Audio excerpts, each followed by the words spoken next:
Welcome to the Storycraft Cafe. Come in, grab a cup of your favorite beverage, and get ready to join the storytelling conversation.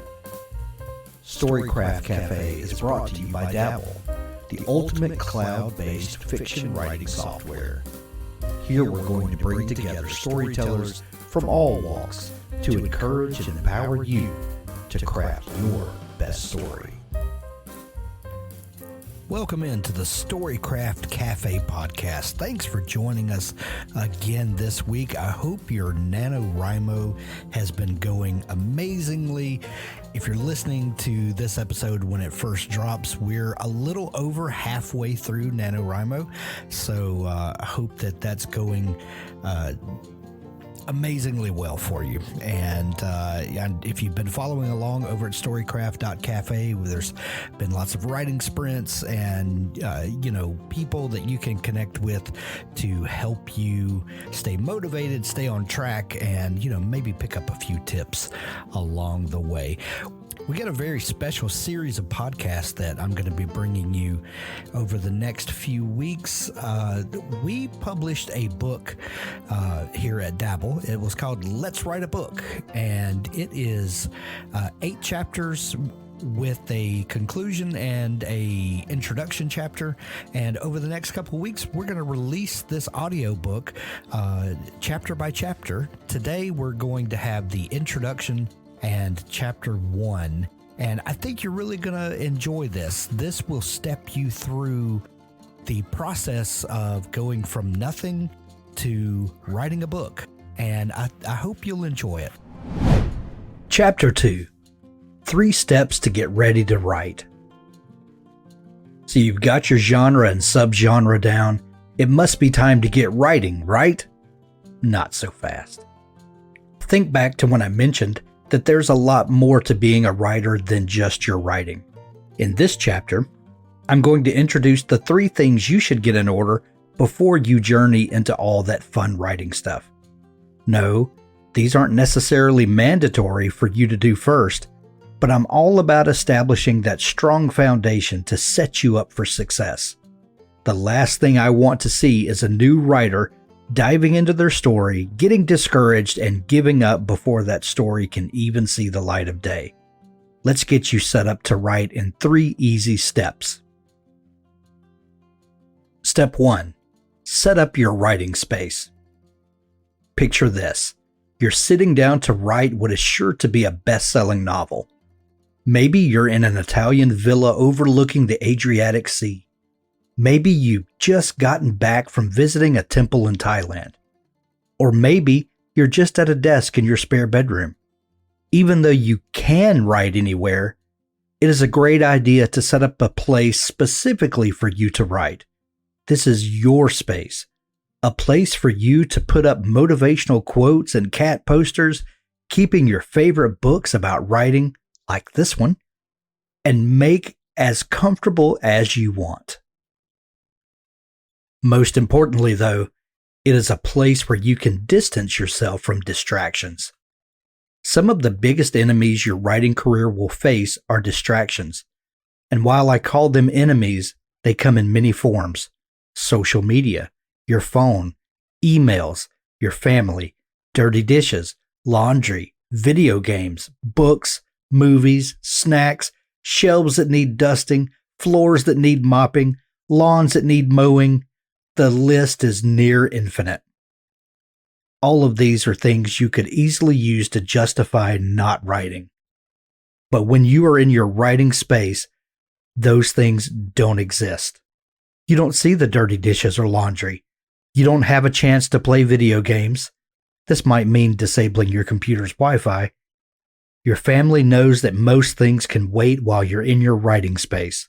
This writing space establishes both mental and physical boundaries, allowing your brain to focus on nothing but the story you want it to write. It also starts to create a routine, so your brain automatically enters writing mode as you return to the same place. When thinking about your writing space, consider 4 important pieces: comfort, focus, inspiration, and a spark. Comfort. obviously one of the most important things to think about when creating a writing space. You don't want a location that will lull you to sleep. But your writing space shouldn't cause aches and pains if you spend more than an hour there on a long writing session. Comfort means something different to everyone, but make sure your writing space doesn't make you feel too cramped, too rigid, or too anxious. Read, keep it clean. Focus. Your writing space is all about helping you focus on the task at hand. This means you might want somewhere that has a door to keep out distractions. Maybe your writing space is on the other side of the house from the chores you need to get to afterwards. Maybe your focus is maintained simply by putting headphones on while sitting at the kitchen table. Wherever it is, make sure you can focus in your writing space. A sweet bonus: if you use Dabble to write, it automatically enters focus mode to get rid of the screen clutter once your fingers start flying. Inspiration. Writing is an art form, so a little inspiration can go a long way. Inspiration could be project specific. You can keep a picture or trinket around that helps you think about the next scene. It could also be motivation based, like the aforementioned poster of a cat with "Hang in there, baby" on the wall. So what inspires you? Spark. This is a fun one. No, I don't want you to set your writing space on fire. Pick something sensory that you do every time you sit down or stand in your writing space to tell your mind that it is time to be creative. This is something that shouldn't really happen outside of the space. Perhaps you light a specific candle, listen to a specific song, or make a specific drink. Make it activate one or more of your senses to truly turn it into a creative spark. One last thing to think about when choosing your writing space is your body's health. Yes, typing in your bed might be comfortable, but it will wreak havoc on your neck, back, and wrists. Typing by candlelight can seem cool, but it will do damage to your eyes, and seriously, who is typing by candlelight? Writing a book takes a long time, so you are going to be in the same position for up to an hour or more at once. Make sure that your writing space isn't negatively impacting your body, and for the majority of people who will be sitting at a desk or table, consider investing in some ergonomic items. And a little tip: clean up your writing space every time you finish writing. Cleanliness is next to godliness, and godliness is next to writing an awesome book. Step 2. Assemble your writing toolkit. Even with the best writing space, you still need some tools to write your masterpiece. It's easy to get caught up in wanting the shiniest new thing to add to your toolkit, but we're going to keep it simple. Simple means less distractions to clutter your writing space and get in the way of your creative process. It also means not spending money on every toy marketed to writers. Heck, you could get going with just a pencil and some paper, but that might be too simple. When you boil it right down, your writing toolkit only needs a few things to get you going. As you grow as a writer, you can add things to your toolkit along the way that you find particularly helpful. But for now, here's what we suggest you add to your repertoire. Writing software. Unless you are one of those purists who refuses to use anything but pencil and paper or a typewriter, you're going to need something to write with. There are a bunch of platforms out there like Google Docs or Microsoft Word. These platforms are free or inexpensive and provide you with a blank digital piece of paper to type on.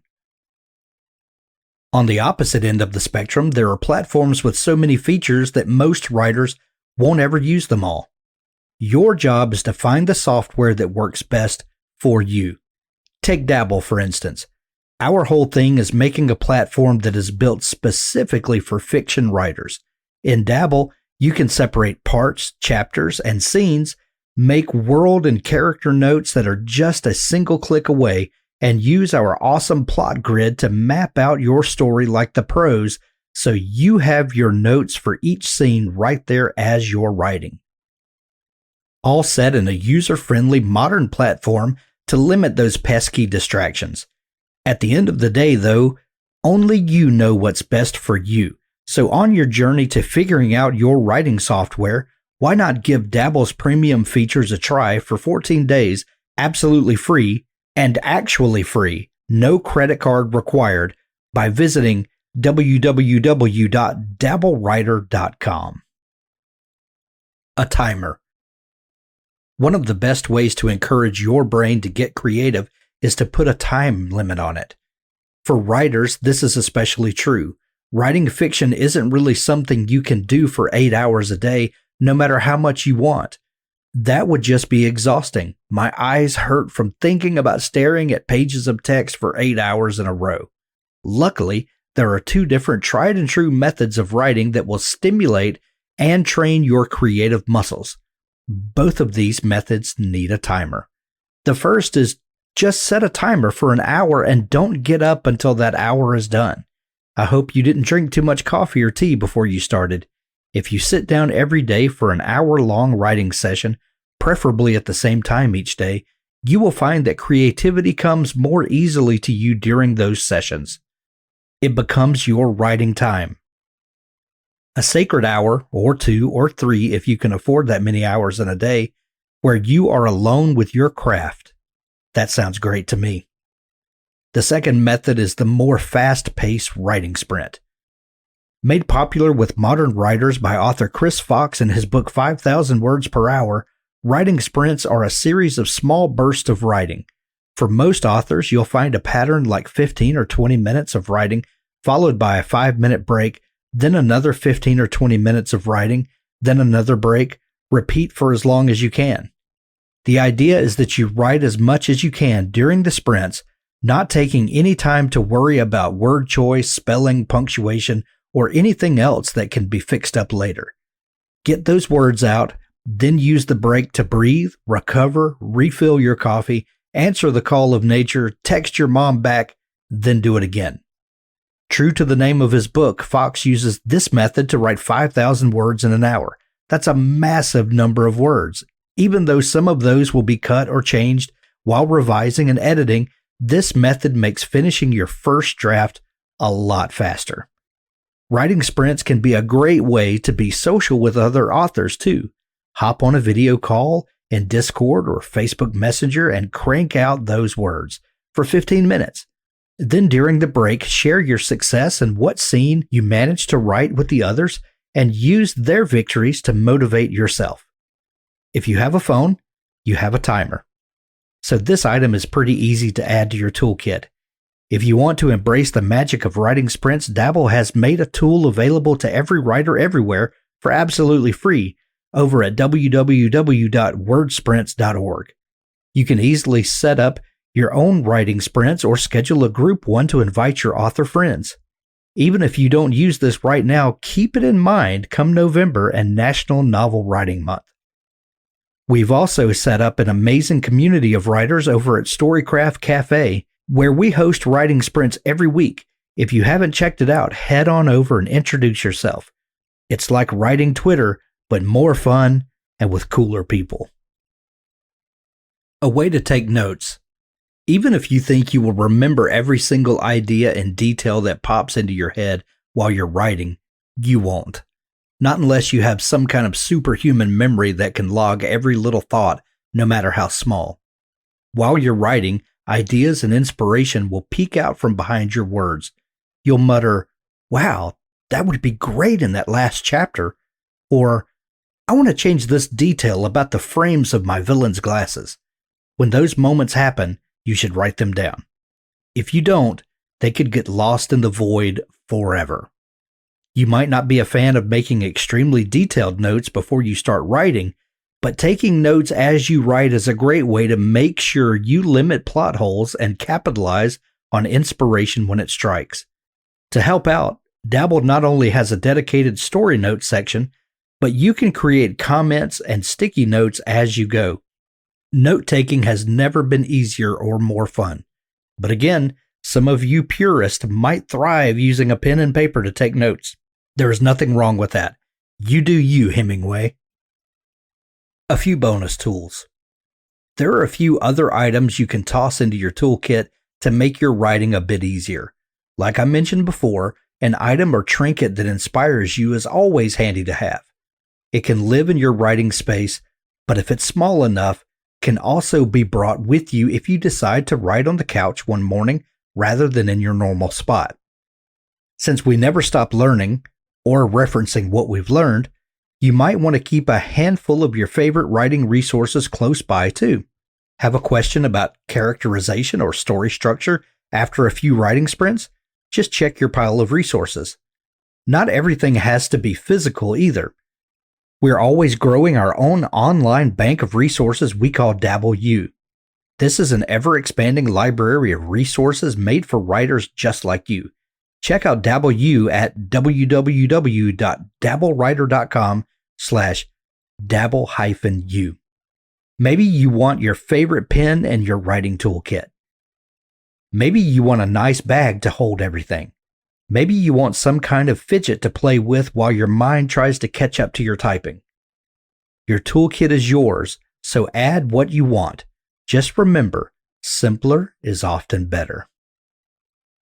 Step 3. Form your writing mindset. The last thing you need before we embark on your book is the proper writing mindset. Going into writing without the proper frame of mind will inevitably lead to burnout, a lack of motivation, frustration, and a lot of unfinished books. It cannot be understated how important getting into the right mindset is. That's why I put it so early in the book. If you keep these mindset tips at the forefront while reading the remaining chapters, and when you go to write your own, it will reinforce everything you're about to learn. To truly embrace the writing mindset, you must understand the why, the process, and the discipline. Understand the why. Why do you want to write a book? Seems like a pretty simple question. You probably have a really quick answer for it too. If you don't, that's fine. Here are some of the most common reasons. You love writing. You have a story you really want to tell. You're an avid reader and want to try your hand at writing a book. Being an author is a lifelong dream of yours. You want a career change. Whatever your why is, write it down and post it in your writing space. Put it somewhere you will see it every time you sit down to write. When motivation is lacking, and there will be moments when it's lacking, your why will keep you going. Understand the process. Writing a book is one of the longest processes that any creative person or artist will face. Writing the first draft alone takes months, not to mention the planning and outlining before that draft, then the revising, beta reading, more revising, editing, formatting, marketing, and publishing that comes afterwards. When I say understand the process, I don't mean that you need to have a thorough understanding of all those pieces to the writing puzzle. That can only come through experience and time.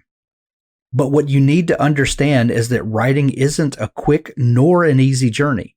Like I said, it can take months, maybe longer, to write your first draft.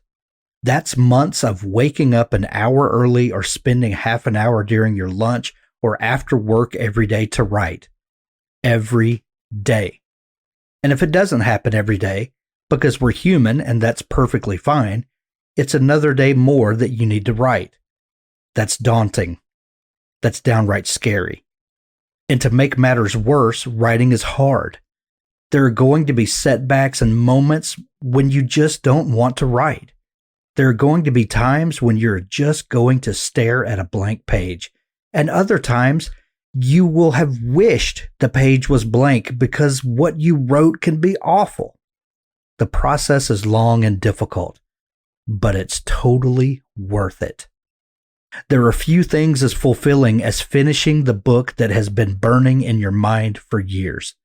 It makes the entire process bearable.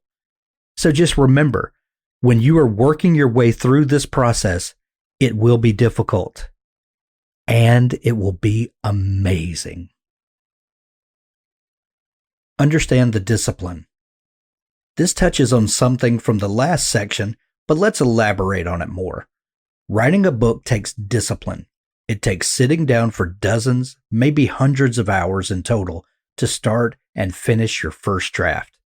If you don't have the discipline to do that, or aren't willing to grow that discipline, then you risk never finishing your book.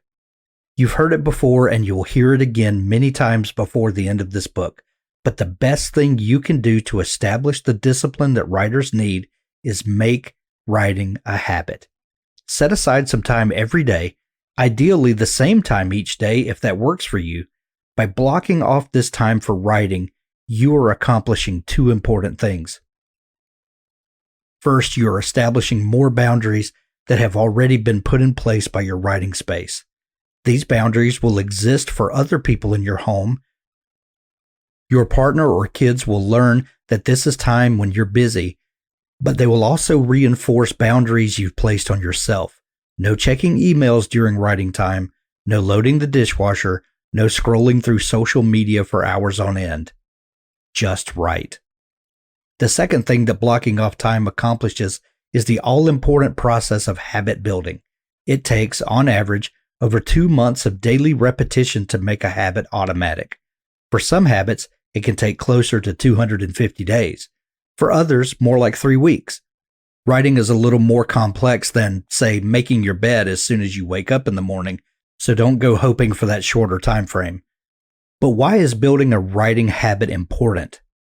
When something is a habit, it happens automatically.